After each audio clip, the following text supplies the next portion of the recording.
হঠাৎ মনে পড়িয়া দেখি মায়ের বিছানাটা খালি,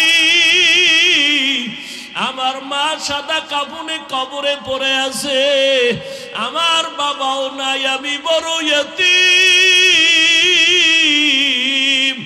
ও মা হারা বাবা হারা, অনেকের মা বাবা ছিল বড় গরিব, কষ্ট করিয়া করিয়া তোমাকে আমাকে মানুষ বানাইছেন। কত বাবা গরিবী হালাতে ছিলেন, বাবার মানে মাঝে মাঝে মনে চাইতো ইলিশ মাছ কিনিয়া খানা খাবে, টাকার অভাবে খেতে পারে নাই। মায়ের মাঝে মাঝে মনে চাইতো আঙ্গুর বেদানা খাবে, টাকা নাই, খেতেও পারে নাই। আজকে তুমি সন্তান, তোমার ঘরে কত মাছ কত ফল, কি লাভ হবে? ওই মা বাবারে আর পাইবা না, আর জীবনে ফল খাওয়াইতেও পারবা না। ওই মা বাবারে যদিও পারবা না, তবে 2 ফোঁটা চোখের পানি পাঠাইয়া দাও রে নিষ্ঠুর। গুনাহের কারণে দিলটা পাথর, চোখে পানি নাই, 2 ফোঁটা চোখের পানি পাঠাইয়া দাও। যদি কান্না না আসে, ডানে বামে দেখো কার চোখে পানি। ওরে কান্নাওয়ালার থেকে দোয়া চাও, কান্নাওয়ালার দোয়া খালি ফেরত যাবে না। ও আমার কলিজার যুবক বাবারা, যাদের মা বাবা এখনো বেঁচে আছে, এই রত্ন হারাইস না রে বাবা। এখনো পারলে ঘরে গিয়া মাকে বলিস, মা মাথায় হাত দিয়া দোয়া করিয়া দাও। তোমার দোয়া সারা জীবনে সফলতা আসবে না। মা, ওয়াজের প্যান্ডেলে কত মানুষের কাঁদতে দেখলাম, আমার কপাল বড় খারাপ, আমার চোখে পানি নাই। গুনাহের কারণে বুঝি আল্লাহ বেজার, তুমিও আমার উপরে বেজার। আজকে তওবা করে আসছি, আর নামাজ ছাড়বো না, দাড়ি কাটবো না, বেপরদায় চলবো না, আর মুরব্বীদের সাথে বেয়াদবি করব না। মা, তুমি আমার মাথায় হাত দিয়া দোয়া করে দাও। যদি বলতে পারো, দেখবা মায়ের চোখে পানি চলে আসবে। মা ডাক দিয়া বলবে, বাবা আয়। মাথায় হাত দিয়া ডাক দিবে, আর সে আজিমের মালিক, আমার কলিজার সন্তানটাকে তুমি কবুল করে নাও। ওই মা বাবার দোয়া নিতে ভুল করিও না। যদি অন্যায়ভাবে কষ্ট দিয়া থাকো, গোপনে গিয়া ক্ষমা চাইও। পায়ে হাত রেখে বলছি রে বাবা, ওই মা বাবা যারা এখনো বেঁচে আছে, দোয়া দাও। আল্লাহর কসম, ওই মা বাবার চোখের পানি আর দোয়া ছাড়া আমি হাফিজুর রহমান এই চেয়ারে বসতে পারি নাই। ওই মা বাবার চোখের পানি আর দোয়া ছাড়া তুমি টাকার মালিক, বাড়ি গাড়ির মালিক হতে পারো নাই। ওরে এখনো যার মা বেঁচে আছে, দোয়া নিও। ওরে মোনাজাতের পরে অনেকে বাসায় চলিয়া যাবা, অনেকে গিয়া মা বাবারে ডাকবে, দরজা খুলবে। আর একদল এখানে কিছু আল্লাহর বান্দা আছে বড় ইয়তীম, আর জীবনে মা বলে ডাক দিতে পারবে না, আর জীবনে বাবা বলে ডাক দিতে পারবে না। সবাই যখন মা কইয়া ডাক দেয়, ওই যার মা নাই তার কলিজাটা ছিঁড়িয়া যায়।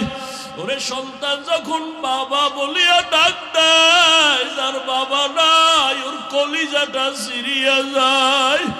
ওরে একদিন ঈদের নামাজ পড়ি একটা যুবক কবরের কিনারায় দাঁড়ায় দাঁড়ায় কান্না করে। ও যুবক, ঈদের আনন্দ বাদ দিয়া কাঁদো কেন?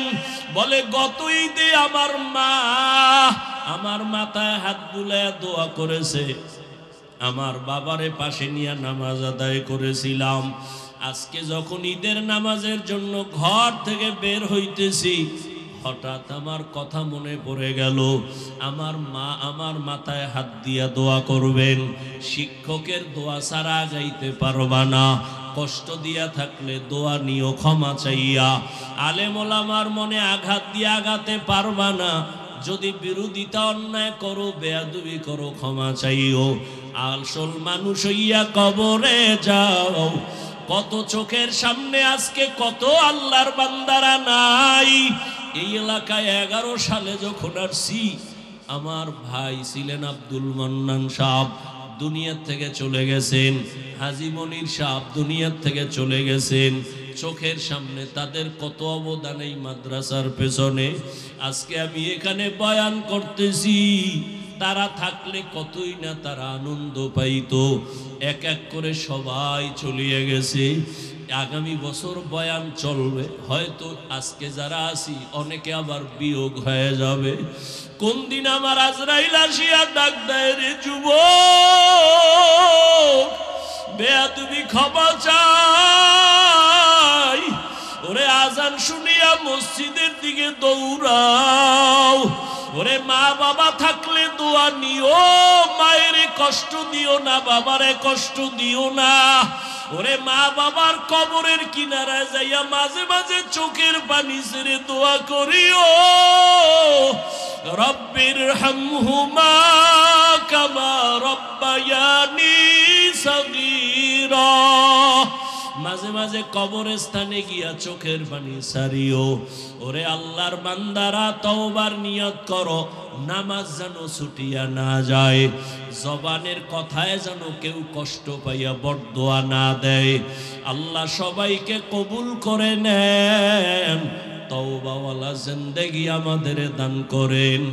নবী অঝোর দাঁড়ায় কাঁদতেছেন। কান্না করতে করতে নবীজির দাড়ি মুবারক বেয়ে বেয়ে চোখের পানিগুলো পড়তেছে। নবীর কান্না। আলহামদু সূরাটা শেষ, এরপরে নবী সূরা বাকারা শুরু করলেন। ভাবলাম আমার নবী বোধহয় কয়েক পৃষ্ঠা পইরা রুকুর মধ্যে যাবেন, কিন্তু না, সাহাবারা, আমি আয়েশা খেয়াল করতেছি নবী পুরা সূরা বাকারাই শেষ করে ফেললেন। নবী পড়তেছেন আর কাঁদতেছেন, পড়তেছেন আর কাঁদতেছেন। নবীজির কান্নায় বুক ভেসে যায়, দাড়ি ভিজে ভিজে পানি পড়ে বৃষ্টির মতো। ভাবলাম নবী সূরা বাকারাটা শেষ করে রুকুর মধ্যে যাবেন, না, রহমতের নবী পরের সূরাটাও তেলাওয়াত শুরু করলেন। তেলাওয়াত চলতেছে চলতেছে, মায়ার নবীর চোখের পানি পড়ে দাড়ি মোবারক ভিজে যাইতেছে। নবীজি সূরা বাকারার পরে সূরাটা পড়তেছেন, মাঝখানে না সেই সূরাটা পুরাই শেষ করলেন। এরপরে ভাবলাম নবী রুকুতে যাবেন, দেখলাম না, নবী তারপরের সূরাটাও শুরু করলেন। আর কান্না বন্ধ নাই। নবী পরের সূরাটা 3 নাম্বার সূরা পুরাটাই শেষ করে ফেললেন। এরপরে নবী রুকুতে যাবেন না, নবী দেখি আবার পঞ্চম সূরাও তেলাওয়াত শুরু। মায়ার নবীর কান্না, মনে হয় যেন দুনিয়া কম্পমান হয়ে গেল। নবীর কান্না চলতেছে, তেলাওয়াত চলতেছে, কান্না চলতেছে, গভীর রাতে আর তেলাওয়াত চলতেছে। দীর্ঘ সময় মনে হয় যেন রাত এখন শেষ হয়ে যাবে। নবী মাত্র প্রথম রাকাতে নামাজের তেলাওয়াতে আছেন, চোখের পানিতে নবীর জামা ভিজে যাচ্ছে, দাড়ি ভিজিয়া গেল। দীর্ঘ সময় আমি আমার আয়েশার হায়াতে নবী কি এত কান্না দেখি নাই, এত কষ্ট দেখি নাই। দীর্ঘ টাইম দাঁড়াইয়া তেলাওয়াত করার পর মায়ার নবী সবে মাত্র রুকুর মধ্যে চলে গেলেন। নবী রুকুতে গিয়া আর মাথা উঠান নাই। মনে হয় যেন নবী কান্না করে বেহুশ হয়ে যাবেন। নবীজি এই পরিমাণ ইবাদত করেন, কান্না করে নবী রুকুর থেকে উঠেনি না। অনেক সময় সীমাহীন দেরি করার পর মায়ার নবী এবার দাঁড়ায় গেলেন। দাঁড়াইয়া এরপরে নবী মাত্র প্রথম রাকাতের প্রথম সিজদায় রওয়ানা।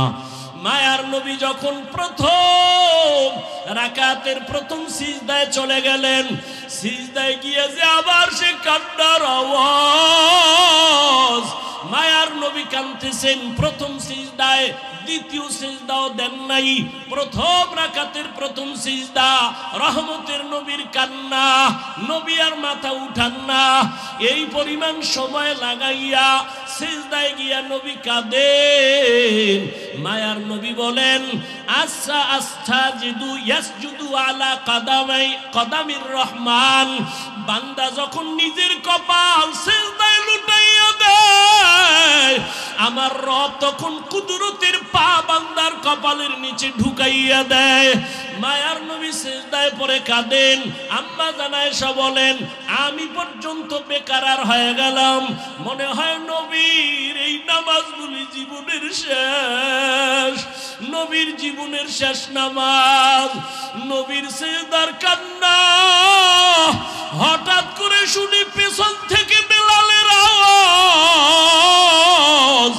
বেলাল ডাক দিয়ে কয়, ইয়া রাসূলুল্লাহ, আমি ফজরের আযান দেওয়ার জন্য চলে আসছি, তাড়াতাড়ি আপনি প্রস্তুতি গ্রহণ করেন। আযানের সময় কাছাকাছি চলে আসছে, ফজরের সময় অতি নিকটবর্তী। আম্মাজান বলেন, নবী মাত্র প্রথম রাকাতের প্রথম সিজদায়, এখনো কান্না। ওদিকে বেলালের আওয়াজ। ফজরের সময় কাছাকাছি, দ্রুত রেডি হয়ে যান।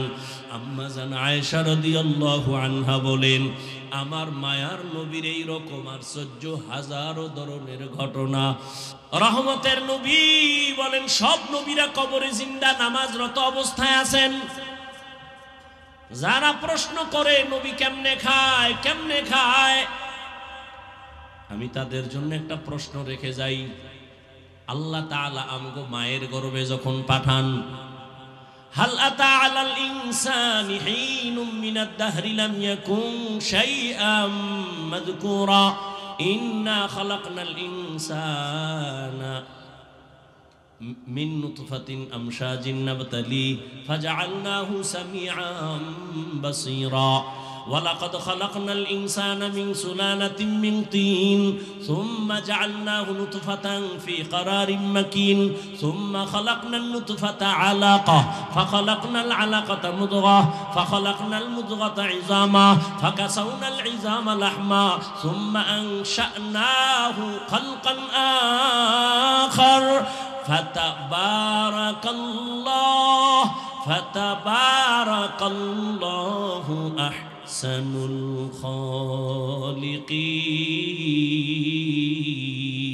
খালিকিন। আল্লাহ তাআলা বলেন, আমি মানুষকে নাপাক পানির থেকে বানাইলাম, আমি তাকে শক্তি দিলাম দেখার জন্য, শুনবার জন্য। ভিন্ন আয়াতে আল্লাহ বলেন, আমি জমাট রক্ত থেকে মানুষ বানাইলাম, এই রক্তের ফোঁটাটা মায়ের গর্ভে রেহেমের মধ্যে রাইখা 40 দিনের একটা রিপেয়ারিং করলাম। 41 রক্ত হইল গোশতের পিণ্ড, আবার হাড্ডি, আবার গোশত, এর উপরে চামড়া, এভাবে 40 চিল্লা কয়। 40 কি কয়? মায়ের গর্ভে চিল্লা দিলে দেহের উন্নতি হয়। দুনিয়াতে যদি আল্লাহর পথে চিল্লা দাও, রুহের উন্নতি হয়। মায়ের গর্ভের চিল্লায় দেহের উন্নতি, দুনিয়ার মধ্যে যদি আল্লাহর পথে চিল্লা দাও, রুহের উন্নতি। কিসের উন্নতি? यहाँ हम सब मुसाफिर दिल ना लगा, अहले दिल की नजर से रूह करता जा, शाह दौलत सब फकीर घर नेक नहीं, शाह दौलत सब फकीर घर नेक नहीं, जिंदगी में बंदगी तू कर नहीं, जिंदगी में बंदगी तू कर नहीं, जिंदगी बे बंदगी शर्मिंदा है, जिंदगी बे बंदगी शर्मिंदा है जिंदगी में बंदगी कुन बंदगी बंदगी बे जिंदगी शर्मिंदगी মায়ের গর্ভে আল্লাহ বাচ্চা দেওয়ার পরে রুহু দেননি রুহু যখন আসে তখন সে মরা না জিন্দা বাচ্চার তখন ক্ষুধা লাগেনি খানা দেয় কে খাওয়ার পরে পেট ভরেনি ভরলে বাথরুম লাগেনি হাই কমট কই ভাইব হে আনো বাচ্চা মায়ের গর্ভে জিন্দা খানা দেন আমার আল্লাহ বলো ওই মায়ের গর্ভের বাচ্চা কেমনে খায় খাওয়ার পরে পেট ভরে আবার বাথরুম কেমনে করে কোথায় তার টয়লেট আছে এই প্রশ্নের যেদিন জবাব যেদিন দিবি ওই দিন আমি জবাব দিব নবীরা কবরে কেমনে খায় ওই জবাব ওদিন দিব যেদিন এই জবাব দিবা আসলে সব ঝামেলা আল্লাহর ভয় নাই কি নাই আল্লাহর ভয় নাই আল্লাহ হেদায়েতের দৌলত আমাদের সকলকে দান করেন ভাইরা আমার রহমতের নবী বাইতুল মাকদিসে গেলেন জিবরাইল আমিন সেখানে নামাইলেন নামানোর পরে বোরাকটা খুঁটির সাথে বাঁধলেন জিবরাইল দাঁড়াইয়া আজান দেওয়া শুরু করলেন সব নবী রাসূল সেখানে হাজির এখান থেকে আরেক মাসআলা জিবরাইল কেন বোরাক বানলেন পালায়ে যাবে নাকি বলে না তো কেন উম্মতের মাসআলা নাও নিজের মাল নিজে হেফাজত করো সুন্নত নিজের মাইয়া বলা নিজে হেফাজত করো নিজের স্ত্রী নিজে হেফাজত করো কি নিজের মাল নিজে হেফাজত করো দরজা লাগায় বলো তাওয়াক্কালতু আলাল্লাহ দরজা খুইলা ভরসা করলে হবে না বিয়ে করার আগে যৌতুক কি কি চায় কয় যৌতুক হলো বিদেশ যাওয়ার ভিসা দাও তুই কি একা যাবি কয় একা তো বউ পাহারা দিবে কে বলে ছোট ভাই কি নাউজুবিল্লাহ দুন্নর আকাম করে নাউজুবিল্লাহ আল্লাহ হেদায়েত দান করুন আমি মাঝে মাঝে বলি পীর সাহেবের মুরিদ আর তাবলীগের চিল্লাওয়ালা আর মক্কার হাজী তোমার ইমানের ভাওয়ার কত মাইয়া ফলার বিয়ার সময় টের পাওয়া যায় পাঁচতলা বিল্ডিং এর ছাদ রাত্র 12টায় ধুম ধুম আওয়াজ পুরা এলাকা কাঁপে কি ও ইমাম সাহেব ঘুমাইতে পারে না বেরোয় কয় হাজী সাহেব আওয়াজ হয় কি এর কয় দাওয়াত পান নাই কি ও কয় আমার মাইয়ার বিয়ার গায়ে হলুদ চলে ছাদের উপরে গায়ে হলুদ হারাম হারাম হারাম কবিরা গুনাহ বলার দায়িত্ব আমার মানবেন কিনা সে দায়িত্ব আপনার যৌতুক হারাম গায়ে হলুদ হারাম এইরকম আকাম কইরা বিয়ে হইলে এর গর্বে আনোয়ার শাহ আসবে আল্লাহ হেদায়েত কালা জাহাঙ্গীর আইব আল্লাহ হেদায়েত দান করুন ভাইরা আমার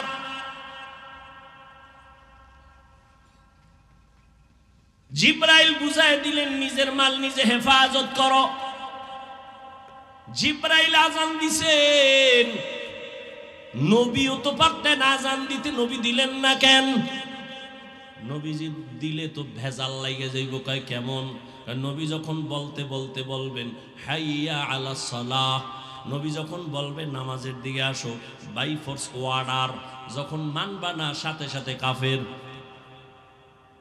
এই জন্য আল্লাহ নবীর দিয়ে অর্ডার দেওয়ায় নাই জিবরাইল আজান দাও নবীর জবানে বললে তো এটা বাই ফোর্স ওয়ার্ডার হয়ে যাবে নবীর অর্ডার না মানলে সে কাফের হয়ে যাবে জিবরাইল দিয়ে বলাইলেন মুয়াজ্জিন দিয়ে বলাইলেন এরপর যদি তুমি না যাও অন্তত কাফের হবা না ফাসিক হয়ে যাওয়া আল্লাহ কুফরি থেকে উম্মতেরে বাঁচায় দিলেন নবীর মাধ্যমে, আজান নবী দেন নাই। এবার নামাজের ইমামতি রহমতের নবী করলেন। সব নবী রসুল, রসুলের পেছনে নবী আমার ইমাম। ওখান থেকে আল্লাহ নবীরে ইমামুল মুরসালিন বানায় দিলেন। এবার এখান থেকে রহমতের নবী উপরে রওয়ানা। রহমতের নবী বোরাকে উঠলেন, এক টানে 500 বছরের পথ পেরিয়ে প্রথম আসমানে গিয়া দেখে আসমানের মধ্যে 2টা দরওয়াজা লাগানো, জমরাত ইয়াকুত পাথরের দরওয়াজা, দুটো দরওয়াজায় তালা লাগানো, নূরের তৈরি তালা, ভেতরে দারোয়ান। জিব্রাইল কয় দরজা খোল, ভেতরের দারোয়ান কয় মান আনতা, কে তুমি? বলে আনা জিব্রাইল, আমি জিব্রাইল। অমাম্মা, তোমার সাথে কে? বলে হুয়া মুহাম্মদ সাল্লাল্লাহু আলাইহি। জিব্রাইল, তুমি আসছো নবীরে নিয়া, অর্ডার আনছনি? হ্যাঁ অর্ডার আছে। তালা খুইলা দাও। আমি তো ভিতরে, তালা তো বাইরে। এবার কেমনে খুলবো? বলে তালার চাবি হলো ইসমে আজম বিসমিল্লাহ। রহমতের নবী বলেন, আমি বিসমিল্লাহ বলে তালায় স্পর্শ করলাম, দোনো দরজার তালা খুলে গেল। আসমানের ভেতরে ঢুকলাম। এক একটা আসমানের মোটা, যেমন বাহির থেকে প্যান্ডেল, এইটা কত? বাহির থেকে প্যান্ডেল একরকম, ভিতরে প্যান্ডেল আছে 10,000 মানুষ বসতে পারে। আসমানটা আমরা বাহির থেকে, এখান থেকে উপরের খালি জায়গা 500 বছর, ভেতরের জায়গা 500 বছর। নবী বলেন, আমি সব ঘুরে ঘুরে ঘুরে ঘুরে দেখলাম। এরপরে আবার উপরে গেলাম। যাইতে যাইতে যাইতে যাইতে 7টা আসমান পার হয়ে উপরে গেলাম। 7 আসমানে প্রত্যেকটায় 2টা করে দরজা। কেন দরজাগুলো?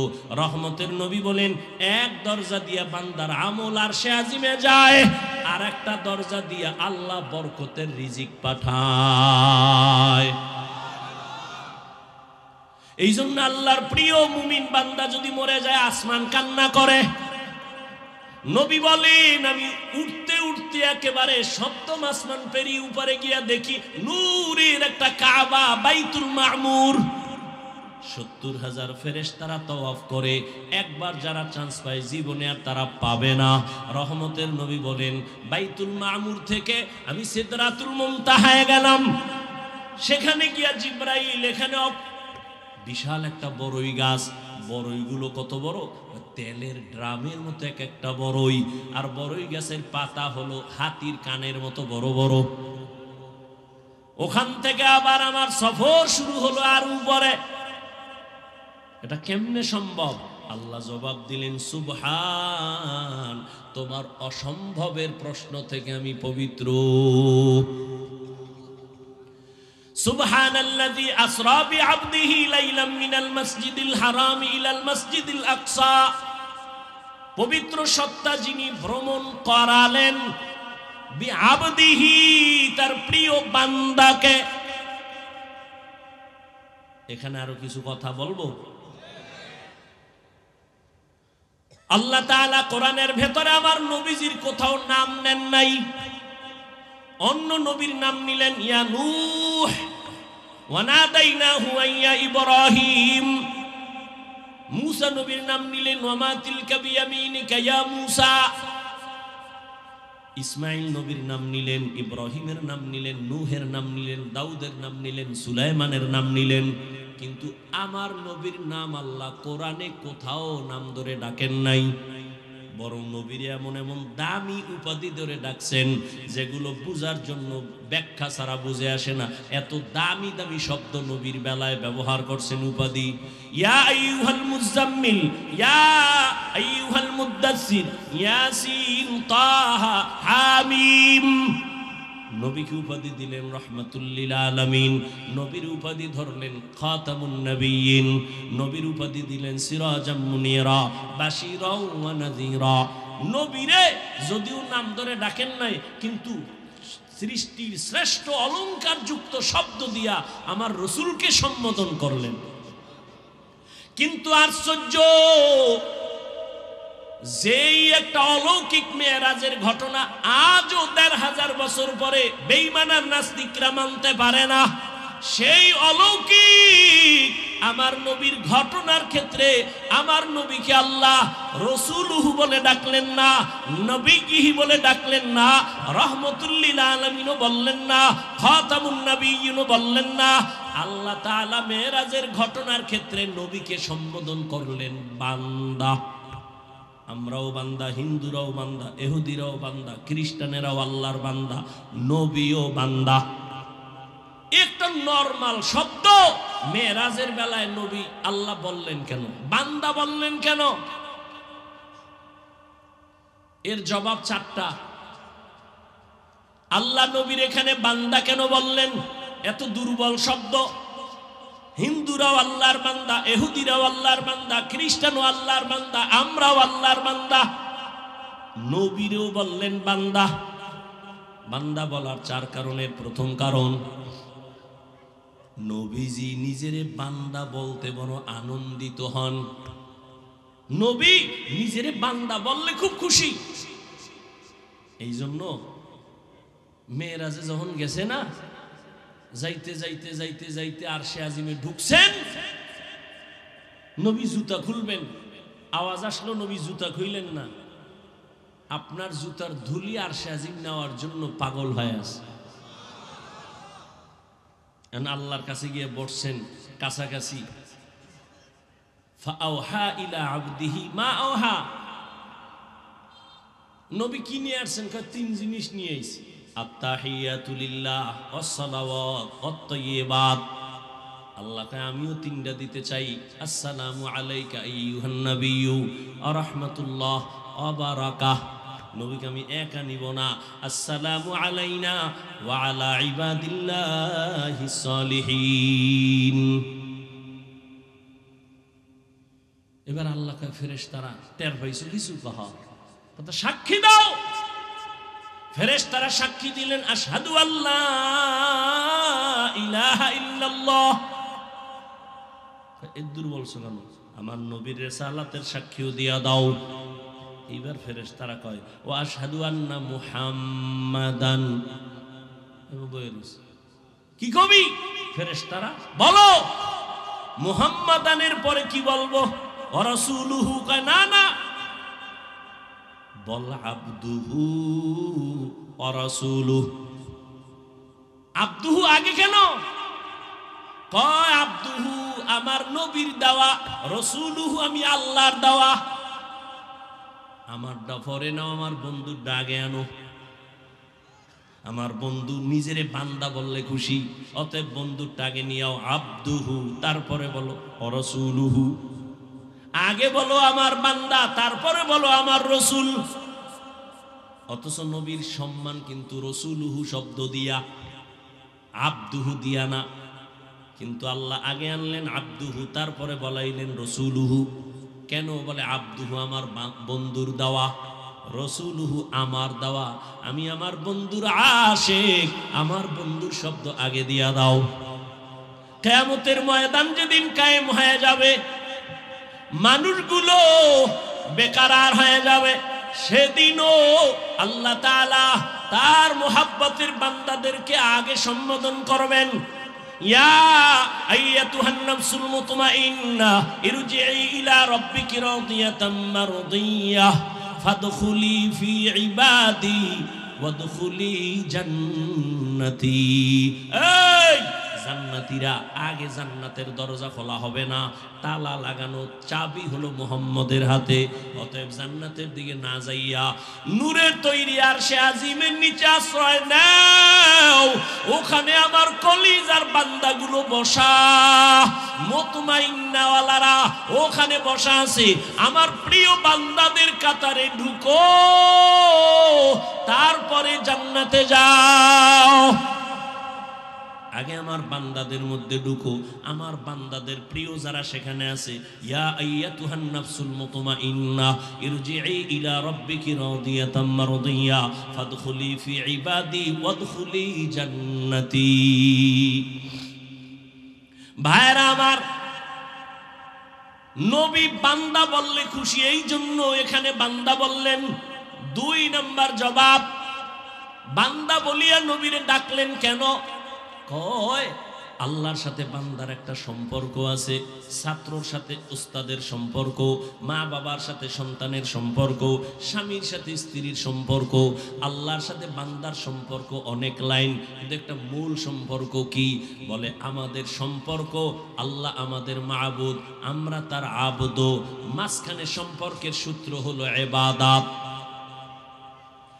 ইবাদত আমার আল্লাহর দেওয়া, এটাই আমাদের সম্পর্ক গাঢ় বানায় ইবাদতের দ্বারা। এজন্যই তো যারা ইবাদত করে তারা বান্দা বা আবদ বা আবেদ। যার ইবাদত করে তিনি মাবুদ, আবদ আবেদ যাইতেছে মাবুদের কাছে। এই জন্য এখানে বান্দা শব্দ বললেন।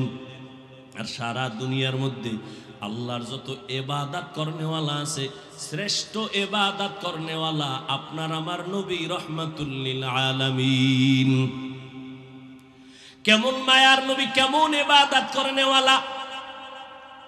আম্মা জান আয়েশা রাদিয়াল্লাহু তাআলা আনহাকে সাহাবায়ে কেরাম একদিন প্রশ্ন করলেন, আম্মা জান নবীজির আশ্চর্য দুই একটা ঘটনা আমাকে শুনান তো।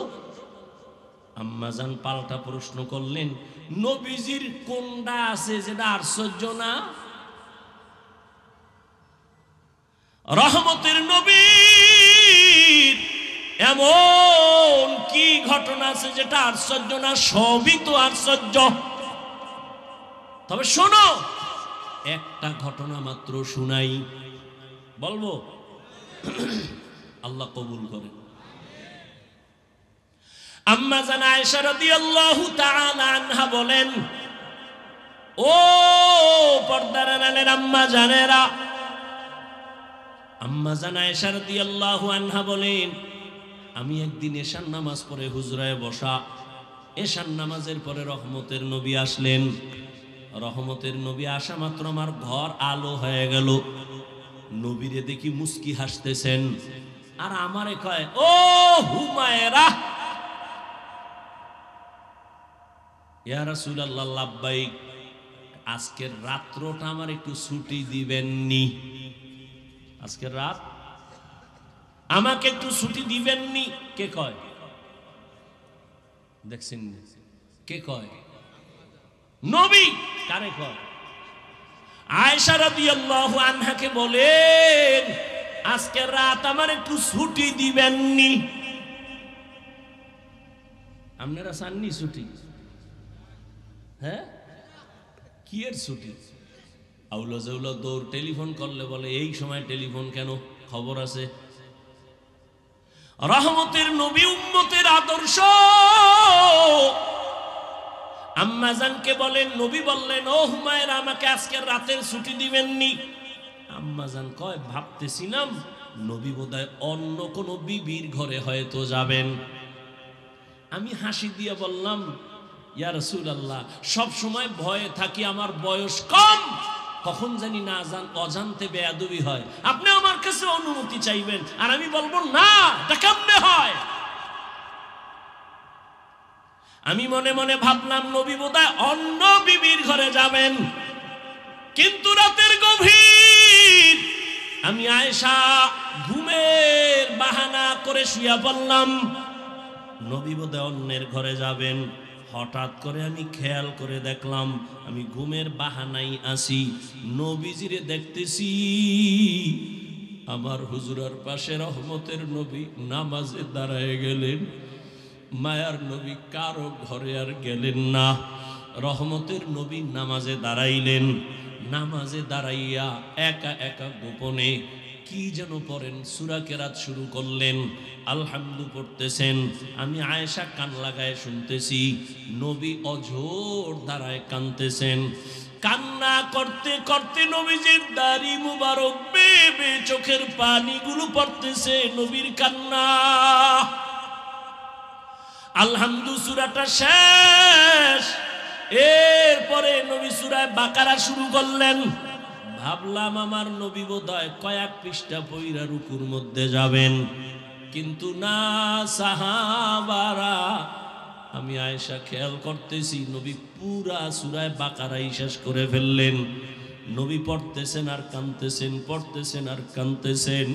নবীজির কান্নায় বুক ভেসে যায়, দাড়ি ভিজে ভিজে পানি পড়ে বৃষ্টির মতো। ভাবলাম নবী সূরা বাকারাটা শেষ করে রুকুর মধ্যে যাবেন না, রহমতের নবী পরের সূরাটাও তেলাওয়াত শুরু করলেন। তেলাওয়াত চলতেছে চলতেছে, মায়ার নবীর চোখের পানি পড়ে দাড়ি মোবারক ভিজে যাইতেছে। নবীজি সূরা বাকারার পরে সূরাটা পড়তেছেন, মাঝখানে না সেই সূরাটা পুরাই শেষ করলেন। এরপরে ভাবলাম নবী রুকুতে যাবেন, দেখলাম না, নবী তারপরের সূরাটাও শুরু করলেন। আর কান্না বন্ধ নাই। নবী পরের সূরাটা 3 নাম্বার সূরা পুরাটাই শেষ করে ফেললেন। এরপরে নবী রুকুতে যাবেন না, নবী দেখি আবার পঞ্চম সূরাও তেলাওয়াত শুরু। মায়ার নবীর কান্না মনে হয় যেন দুনিয়া কম্পমান হয়ে গেল। নবীর কান্না চলতেছে, তেলাওয়াত চলতেছে, কান্না চলতেছে, গভীর রাতে আর তেলাওয়াত চলতেছে দীর্ঘ সময়। মনে হয় যেন রাত এখন শেষ হয়ে যাবে। নবী মাত্র প্রথম রাকাতে নামাজের তেলাওয়াতে আছেন, চোখের পানিতে নবীর জামা ভিজে যাচ্ছে, দাড়ি ভিজিয়া গেল। দীর্ঘ সময় আমি আমার আয়েশার হায়াতে নবীকে এত কান্না দেখি নাই, এত কষ্ট দেখি নাই। দীর্ঘ টাইম দাঁড়াইয়া তেলাওয়াত করার পর মায়ার নবী সবে মাত্র রুকুর মধ্যে চলে গেলেন। নবী রুকুতে গিয়া আর মাথা উঠান নাই। মনে হয় যেন নবী কান্না করে বেহুশ হয়ে যাবেন। নবীজি এই পরিমাণ ইবাদত করেন, কান্না করে নবী রুকুর থেকে উঠেনি না। অনেক সময় সীমাহীন দেরি করার পর মায়ার নবী এবার দাঁড়ায় গেলেন। দাঁড়াইয়া এরপরে নবী মাত্র প্রথম রাকাতের প্রথম সিজদায় রওয়ানা। মায়ার নবী যখন প্রথম রাকাতের প্রথম সিজদায় চলে গেলেন, সিজদায় গিয়ে যে আবার সে কান্নার আওয়াজ। মায়ার নবী কাঁদতেছেন প্রথম সিজদায়, দ্বিতীয় সিজদাও দেন নাই। প্রথম রাকাতের প্রথম সিজদা, রহমতের নবীর কান্না, নবী আর মাথা উঠান না। এই পরিমাণ সময় লাগাইয়া সিজদায় গিয়া নবী কাঁদেন।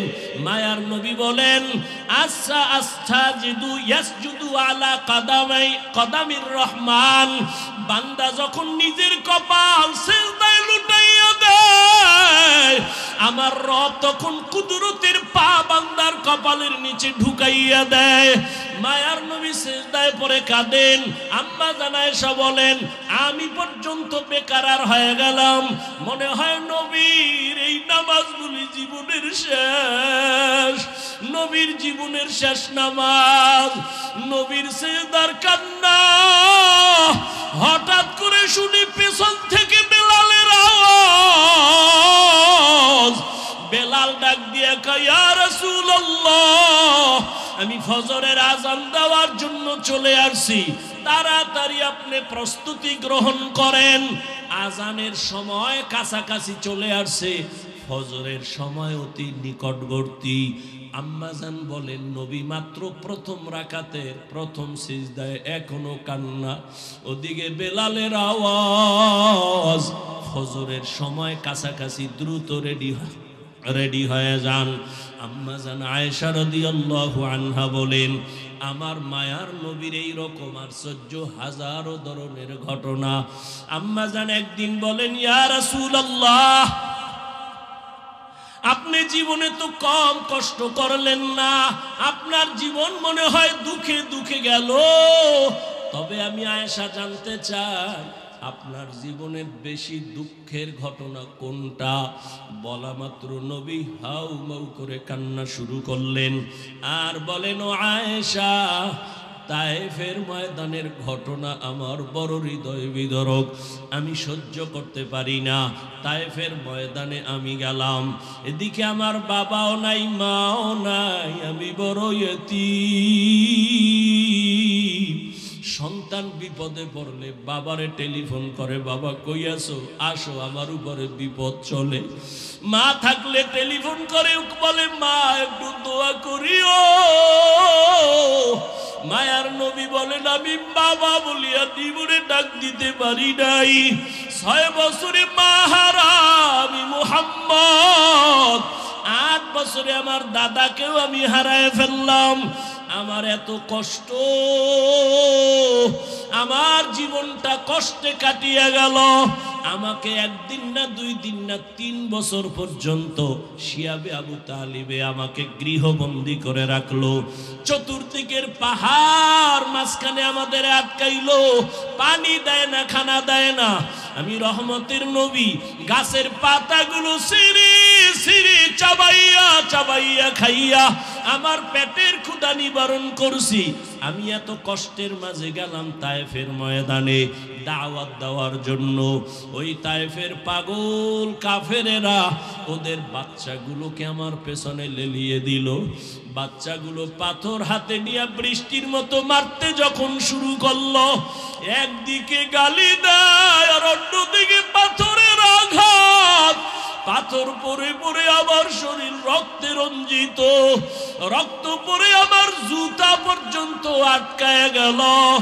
আমার আল্লাহ পর্যন্ত বেজার হইয়া জিবরাইলকে পাঠায় বলে, যাও তায়েফের জমিন উল্টাইয়া সব ধ্বংস করে দাও।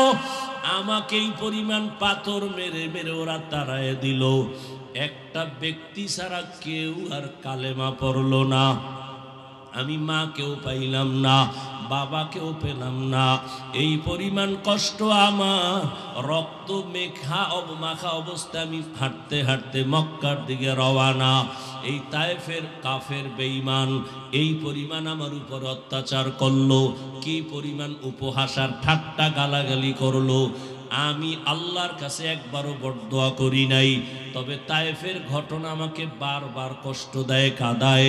এরে নবীর উম্মতের দল, ওই নবী মেরাজ থেকে নামাজ নিয়ে আসলেন। আজকে মুসলমান দাবি করি, বান্দা দাবি করি। বান্দার জন্য মূল কাজ হলো ইবাদত। ইবাদত যারা করবে তারা আসল বান্দা, যার ইবাদত করবে তিনি হলেন আমার আসল মাবুদ। এরে বান্দা দাবি করি, এখনো ইবাদতের লাইনে দুর্বল। ও কলিজার যুবক বাবারা, বৃদ্ধ বাবাজিরা, পর্দার আড়ালের মা বোনেরা, আজকে আল্লাহ সন্তান দান করেছেন, একটা আদর্শ সন্তান দুনিয়াতে রেখে যাইতে পারলেন না। কি নিয়ে আল্লাহর আদালতে হাজির হবেন? এখনো সময় আছে, তওবা করেন। ও যুবক, স্কুলে পড়ো, কলেজে পড়ো, চাকরি করো, ব্যবসা করো, তোমার মতো কত যুবক দাড়িওয়ালা নামাজির অভাব নাই। স্কুলে পড়িয়াও নামাজ বাদ দেয় না, চাকরি করে নামাজ ছাড়ে না, ব্যবসা করে নামাজ ছাড়ে না। বলো বাবা, তুমি কেন নামাজ পড়তে পারো না? কতদিন এভাবে গুনাহ করবা, আজরাইল ধাক্কা দিলে আর থাকতে পারবা না। এরে পর্দার আড়ালের আম্মা জানেরা, বোনেরা, আপনার মতো কত মা এখনো আছে পর্দা করে, স্বামীর মাল হেফাজত করে, মোবাইলে সময় নষ্ট করে না, আল্লাহর মোহাব্বত নিয়ে স্বামীর মাল হেফাজত করে। আপনি কেন পারবেন না? একটা আদর্শ সন্তানের মা হইয়া কবরে যান। আপনার সন্তানের ব্যবহারে যেন কোনোদিন কোনো মুরব্বী কষ্ট না পায়, আপনার সন্তানের আচরণে কোনোদিন যেন মা বাবা আলেম ওলামারা কষ্ট না পায়। আপনার সন্তান ডাক্তার হবে, তবে বেয়াদবি যেন না করে। আপনার সন্তানকে ইঞ্জিনিয়ার বানাবেন, কোনোদিন যেন খারাপ আচরণ না করে। মানুষ তখন দোয়া করবে। ও পর্দার আড়ালের আম্মা জানেরা, ও বৃদ্ধ বাবাজিরা, আল্লাহ পাক সন্তান অনেকের দেয় না, কত কান্না কাঁদে। আর আল্লাহ আপনাদের সন্তান দান করেছেন, একটা সন্তান যে কোরআন তেলাওয়াত করে দোয়া করবে, এমন সন্তান তৈরি করতে কি পারলেন না? দুনিয়াতে যত ভালো সন্তান আছে, মা বাবার দোয়া, মায়ের অবদানের কারণে। মদিনাতুল মুনাওয়ারা থেকে ভারতের জমিনে আসছেন এক আল্লাহর বান্দা, কালেমার দাওয়াত নিয়া। নাম আপনারা সবাই জানেন, খাজা মুঈনুদ্দিন চিশতি আজমিরি রহমাতুল্লাহ আলাইহি। ভারতের জমিনে আসিয়া ভারতবর্ষে দাওয়াত দিলেন। দাওয়াত দিয়া দিয়া লক্ষ লক্ষ বিধর্মী কালেমা পড়লো। খাজা মঈনুদ্দিন বড় আনন্দিত। একদিন মায়ের সামনে খুব আনন্দ করে, মা ডেকে বলে, খাজা মঈনুদ্দিন এত আনন্দ কেন করো? বলে, মা আল্লাহর শুকর, ভারতের ভেতরে লক্ষ লক্ষ বিধর্মী, আমি মঈনুদ্দিনের হাতে কালেমাওয়ালা মুসলমান হয়ে গেল। মা ডাক দিয়া কয়, বাবা মঈনুদ্দিন এগুলো তোমার অবদান না, সব হলো আমি মায়ের অবদান। খাজা মঈনুদ্দিন চিশতি বলে, আম্মা জান আপনার অবদানটা কি? মা চোখের পানি ছেড়ে কাঁদে আর কয়, বাবা তুই যেদিন আমার গর্ভে আসছো, আমি আল্লাহর কসম করে বলি একটা রাত ঘুমাই নাই। আমি সিজদায় পড়ে রাতের গভীরে মাওলার কাছে কান্না করে দোয়া করেছি আর বলছি, ও দয়ার মালিক, আমার গর্বের সন্তানটাকে তুমি তোমার ওলি বানাইয়া পাঠাইয়া দিও। এক রাতও কান্না বন্ধ করি নাই। ও বাবা মঈনুদ্দিন, দুনিয়াতে আসার পর আমি মা তোরে যতদিন বুকের দুধ পান করাইছি, আল্লাহর কসম একটা ফোঁটা দুধও আমি তোর মুখে বিনা অজুতে দেই নাই। আমি অজু সহকারে তোর মুখে দুধ দিয়েছি। বাবা আমার অবদান আর চোখের পানি না থাকলে তুমি কামিয়াব হতে পারতা না। ও আমার আদর্শ নগরের যুবক বাবারা, পায়ে হাত রেখে বলছি রে বাবা, ওই মা বাবা যারা এখনো বেঁচে আছে দোয়া দাও। আল্লাহর কসম ওই মা বাবার চোখের পানি আর দোয়া ছাড়া আমি হাফিজুর রহমান এই চেয়ারে বসতে পারি নাই। ওই মা বাবার চোখের পানি আর দোয়া ছাড়া তুমি টাকার মালিক, বাড়ি গাড়ির মালিক হতে পারো নাই। ওরে এখনো যার মা বেঁচে আছে দোয়া নিও। ওরে মোনাজাতের পরে অনেকে বাসায় চলিয়া যাবা, অনেকে গিয়া মা বাবারে ডাকবে, দরজা খুলবে। আর একদল এখানে কিছু আল্লাহর বান্দা আছে বড় ইয়তীম, আর জীবনে মা বলে ডাক দিতে পারবে না, আর জীবনে বাবা বলে ডাক দিতে পারবে না। সবাই যখন মা কইয়া ডাক দেয়, ওই যার মা নাই তার কলিজাটা ছিঁড়িয়া যায়। ওরে সন্তান যখন বাবা বলিয়া ডাক দেয়, যার বাবা নাই ওর কলিজাটা ছিঁড়িয়া যায়। ওরে একদিন ঈদের নামাজ পড়ি একটা যুবক কবরের কিনারায় দাঁড়ায় দাঁড়ায় কান্না করে। ও যুবক, ঈদের আনন্দ বাদ দিয়া কাঁদো কেন? বলে, গত ঈদে আমার মাথায় হাত বুলায়া দোয়া করেছে, আমার বাবারে পাশে নিয়ে নামাজ আদায় করেছিলাম। আজকে যখন ঈদের নামাজের জন্য ঘর থেকে বের হইতেছি, হঠাৎ আমার কথা মনে পড়ে গেল, আমার মা আমার মাথায় হাত দিয়া দোয়া করবেন। হঠাৎ মনে পড়িয়া দেখি মায়ের বিছানাটা খালি, আমার মা সাদা কাফনে কবরে পড়ে আছে, আমার বাবাও নাই, আমি বড় ইয়তীম। ও মা হারা বাবা হারা। অনেকের মা বাবা ছিল বড় গরিব, কষ্ট করিয়া করিয়া তোমাকে আমাকে মানুষ বানাইছেন। কত বাবা গরিবী হালাতে ছিলেন। বাবার মানে মাঝে মাঝে মনে চাইতো ইলিশ মাছ কিনিয়া খানা খাবে, টাকার অভাবে খেতে পারে নাই। মায়ের মাঝে মাঝে মনে চাইতো আঙ্গুর বেদানা খাবে, টাকা নাই, খেতেও পারে নাই। আজকে তুমি সন্তান, তোমার ঘরে কত মাছ, কত ফল, কি লাভ হবে? ওই মা বাবারে আর পাইবা না, আর জীবনে ফল খাওয়াইতেও পারবা না। ওই মা বাবারে যদিও পারবা না, তবে দুই ফোঁটা চোখের পানি পাঠাইয়া দাও রে নিষ্ঠুর। গুনাহের কারণে দিলটা পাথর, চোখে পানি নাই, দুই ফোঁটা চোখের পানি পাঠাইয়া দাও। যদি কান্না না আসে, ডানে বামে দেখো কার চোখে পানি। কান্নাওয়ালার থেকে দোয়া চাও, কান্নাওয়ালার দোয়া খালি ফেরত যাবে না। ও আমার কলিজার যুবক বাবারা, যাদের মা বাবা এখনো বেঁচে আছে, এই রত্ন হারাইস না রে বাবা। এখনো পারলে ঘরে গিয়া মাকে বলিস, মা মাথায় হাত দিয়া দোয়া করিয়া দাও। তোমার দোয়া সারা জীবনে সফলতা আসবে না। মা, ওয়াজের প্যান্ডেলে কত মানুষের কাঁদতে দেখলাম, আমার কপাল বড় খারাপ, আমার চোখে পানি নাই। গুনাহের কারণে বুঝি আল্লাহ বেজার, তুমিও আমার উপরে বেজার। আজকে তওবা করে আসছি, আর নামাজ ছাড়বো না, দাড়ি কাটবো না, বেপরদায় চলবো না, আর মুরব্বীদের সাথে বেয়াদবি করবো না। মা, তুমি আমার মাথায় হাত দিয়া দোয়া করে দাও। যদি বলতে পারো দেখবা মায়ের চোখে পানি চলে আসবে। মা ডাক দিয়া বলবে, বাবা আয় আয়। মাথায় হাত দিয়া ডাক দিবে, আরশে আজিমের মালিক, আমার কলিজার সন্তানটাকে তুমি কবুল করে নাও। ওই মা বাবার দোয়া নিতে ভুল করিও না। যদি অন্যায়ভাবে কষ্ট দিয়া থাকো, গোপনে গিয়া ক্ষমা চাইও। শিক্ষকের দোয়া ছাড়া গাইতে পারবা না। কষ্ট দিয়া থাকলে দোয়া নিও ক্ষমা চাইয়া। আলেম ওলামার মনে আঘাত দিয়ে আঘাতে পারবা না। যদি বিরোধিতা অন্যায় করো, বেয়াদবি করো, ক্ষমা চাইও। আসল মানুষ হইয়া কবরে যাও। কত চোখের সামনে আজকে কত আল্লাহর বান্দারা নাই। এই এলাকায় 11 সালে যখন আসছি, আমার ভাই ছিলেন আব্দুল মান্নান সাহেব, দুনিয়ার থেকে চলে গেছেন। হাজী মনির সাহেব দুনিয়ার থেকে চলে গেছেন। চোখের সামনে তাদের কত অবদান এই মাদ্রাসার পেছনে। আজকে আমি এখানে বয়ান করতেছি, তারা থাকলে কতই না তারা আনন্দ পাইতো। এক এক করে সবাই চলিয়ে গেছে।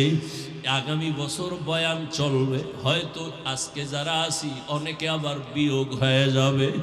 কোন দিন আমার আজরাইল আসিয়া ডাক দেয়, রে যুবক, বেয়াদবি ক্ষমা চাই। ওরে আজান শুনিয়া মসজিদের দিকে দৌড়াও। ওরে মা বাবা থাকলে দোয়া নিও, মায়ের কষ্ট দিও না, বাবারে কষ্ট দিও না।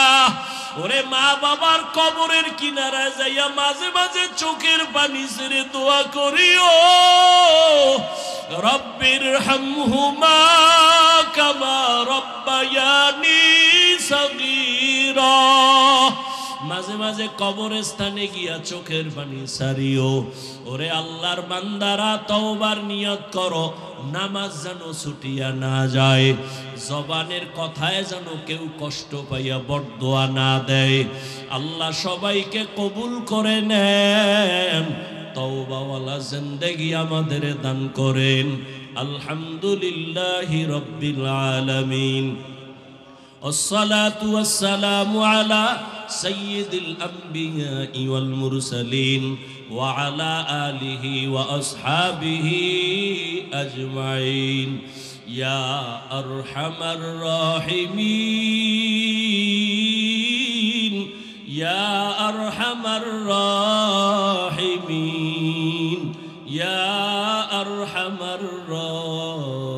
الراحمين رب ارحمهما كما ربياني صغيرا اللهم إنك عفو كريم تحب العفو فاعف عنا اللهم إنا نسألك رضاك والجنة ونعوذ بك من سخطك والنار اللهم اجعلني من المستجابين للدعوات اللهم إني أعوذ بك من زوال نعمتك اللهم اكفناهم بما شئت اللهم إنا نجعلك في نحورهم ونعوذ بك من شرورهم يا الله গভীর রাত আমরা গুনার বোঝা নিয়ে আপনার দরওয়াজায় হাজির। গাছের পাখিরাও ঘুমায়, নদীর মাছগুলো ঘুমায়, ঘরের মানুষ সবাই ঘুমায়, কিন্তু আপনার এই ময়দানের বান্দারা ঘুমায় না। ঘুমের বিছানাটা সারিয়া কেন আসছে তো আপনি ভালোই জানেন। দোকানওয়ালারা এখানে আসছে কেন আপনি জানেন। আয় আল্লাহ, টাকা চায় না, বাড়ি চায় না, জাহান্নাম থেকে মুক্তি চাই রে আল্লাহ। দুনিয়াতে যেদিন আসছিলাম কত পবিত্র, মা বাবা কত আনন্দ, আজকে সেই জীবন গুনার কারণে নষ্ট করে ফেলেছি। গুনার কারণে মনে হয় আমার হাত না পাক, আমার চোখ না পাক, আমার জিহ্বা না পাক, আমার অন্তর না পাক। এই ময়দানে মনে হয় আমার মতো গুনাহগার কেউ নাই।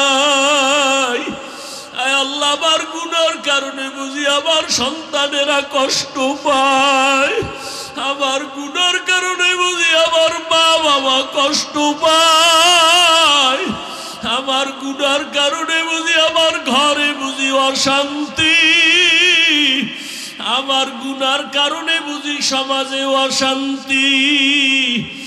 আর গুনাহ করব না রে আল্লাহ।